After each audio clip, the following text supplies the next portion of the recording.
Hi there! Do you know what Web 3.0 is? That is the reason why you clicked on this link, right? Well, welcome to Thinking Theologically podcast, and today we're gonna have MJ explain to us what Web 3.0 is from the perspective of him as a Christian. So, what are you waiting for? Let's go! Hello. Welcome MJ, a friend of mine that's going to introduce to us about a very interesting topic. But before we go any further, maybe I'll get him to introduce himself first. So my name is MJ, and basically I talk about stocks on YouTube, a little bit of finance, but mostly in the stock investing world. And then as a side thing, I also invest and learn about cryptocurrency as well. I wouldn't say I'm an expert, but yeah. Yeah. Thank you. And so, when we talk about Web 3.0, right, most people don't even know, and many people relate it to cryptocurrency, right? And there's a very fine line of connection.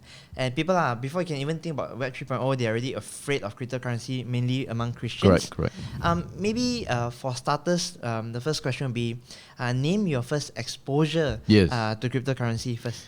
So I think it's important to realize one thing that crypto is part of Web 3.0, but then it's not just Web 3.0, right? Or rather, cryptocurrency is not all. Cryptocurrency is not all when it comes to Web 3.0. So I think my first exposure to cryptocurrency was actually learning about gold.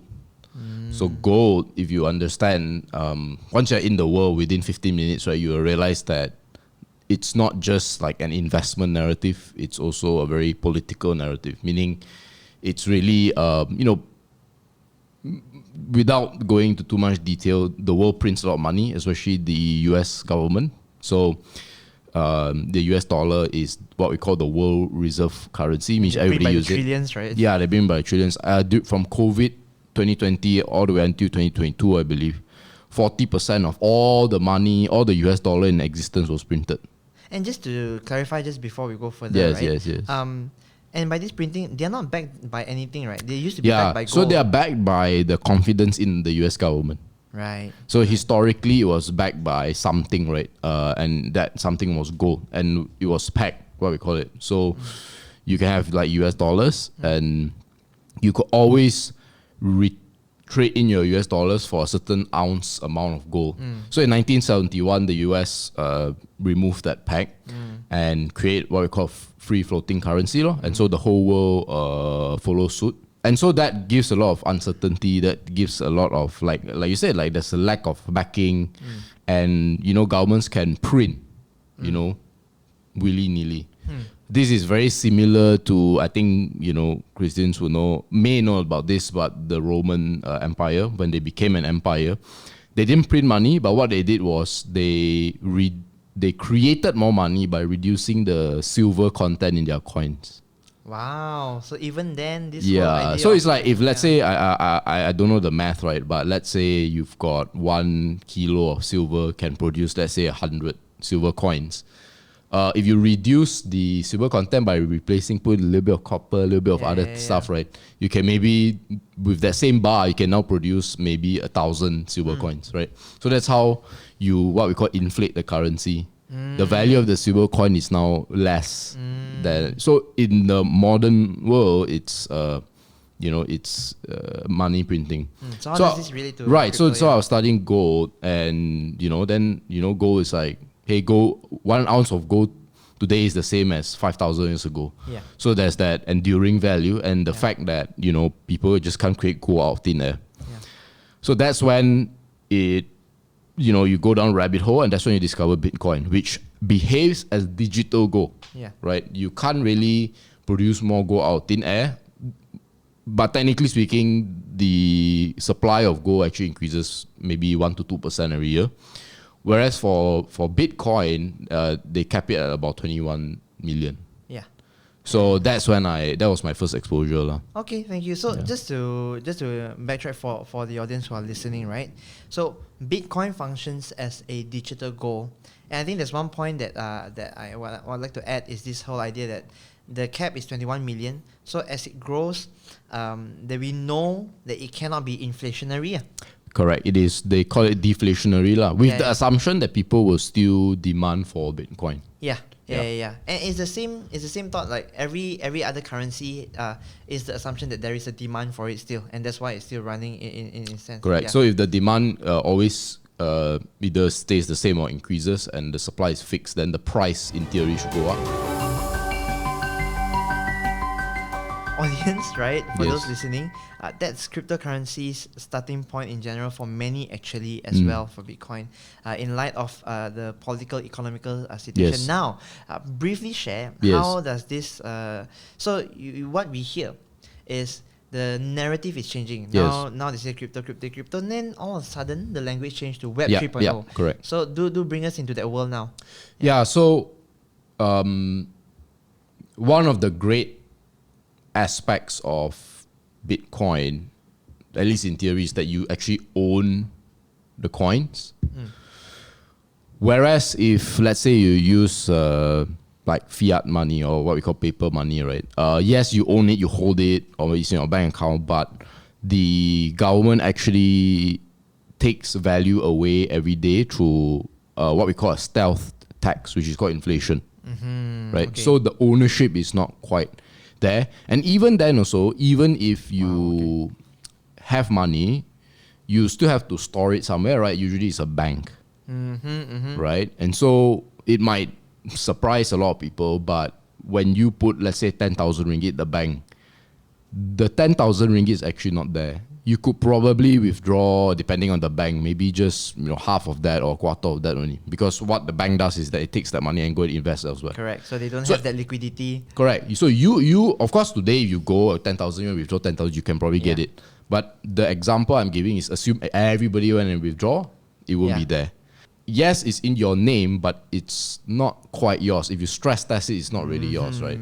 So the ownership is a bit of a question mark. Now, how does this relate into Web3 is, to understand Web3, you need to understand Web1. And I mean, it's a very long technical History, yeah. description, but the best way I'll describe it is this, and it's not mine, it's by, I can't remember the exact account name, but it's basically this. So Web1 is, if you think about it, it's like a website.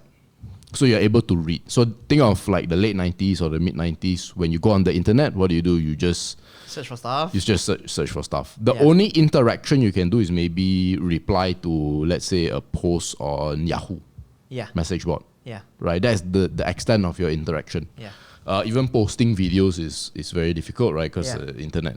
There was no JavaScript. Correct. No JavaScript. Key, yes. So Web 2 is when JavaScript and all this became a lot more integrated into the internet, Right. into this sphere, right? That's when you can interact with the web a lot more. So instead of just reading, you can now write. Of course, you can post content. And because you can write, post content, videos, and things like that, these platforms, so you can call it the Googles, the Facebooks, Right. all this in the world, Right.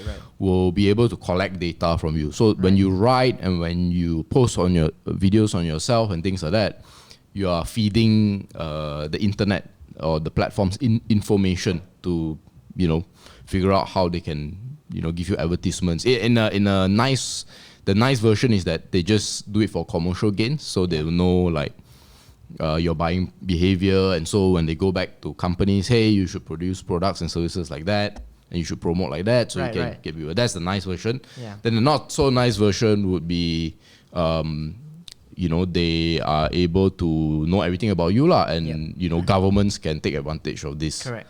Right. The classic example would be something like China, where they know everything about you and they have this whole social credit system. Correct. But that's a discussion for another time. Now, Yeah. so what Web3 does is solve that, but now you actually own the data. It's not someone else owns the data. Okay. So it's a similar in concept to like Bitcoin, where Bitcoin you own it. So if you think of it in money 3.0 terms, right? You can record transactions and the typical things in a money system, but then you own them outright. Yeah. Whereas money 2.0 would be like a bank, right? You give them money and they own it for you, but you gain access to other conveniences. Sure, similarly, it's roughly the same thing here. So the key difference in Web3 is that there is control over the data. A lot more control. Yeah. So Facebook doesn't take. right. Yeah. So to summarize, Web 1 is read, Web 2 is read and write. and then Web3 is read, write, and own. Oh, okay. It doesn't come I from follow. me. Yeah. But that's a very yeah. easy way, lah. Correct. So my next question would be like, what do you think are the perceptions of Christians with all this right now? What do you think? Yeah, so I would actually, Christians are very interesting because I'll actually go and talk about Harry Potter. So the response to cryptocurrencies by Christians is the same as Harry Potter, I think which is basically very varied. Remember when Harry Potter came out, we are of similar age, so we are of the Harry Potter generation. When it came out, it was seen as like witchcraft or it's from the devil. So that was what a lot of Christian parents were saying, like, you shouldn't be watching this. But at the same time, actually, if you watch the movies and you read the books of Harry Potter, it's a very Christian story actually, right? Because you see this kid who is I would say there's this whole concept of the chosen one. And Harry is a very sacrificial person. He's not Christ, but he's Christ-like, right? Yeah. This is a separate topic, but Yeah. I'm just saying this is the varied. varied. It's varied, correct. People So I think varied, Bitcoin is similar, right? On one spectrum, people say and I think in general, any technological advancement is always seen as moving closer towards what's the word? Whatever is predicted in Revelation. I think there's that whole technological skepticism there. But then on the flip side also, it's seen as a great tool to, escape the clutches of the governments in the world. Right. And in fact, there are a lot of countries in the world where, Christians are persecuted. And of course, when they're persecuted, their ability to use money in the country or the system that at its heart, and Bitcoin and all this crypto stuff can actually help alleviate that. So I would say it's quite varied. So how was that? What was your thoughts on Web 3.0? And as a Christian, please feel free to comment below down there. And if you're interested to watch on the last episode where we interviewed Joash on what to do after voting now with the new government, feel free to click here. Here, or wherever the pop-up is happening.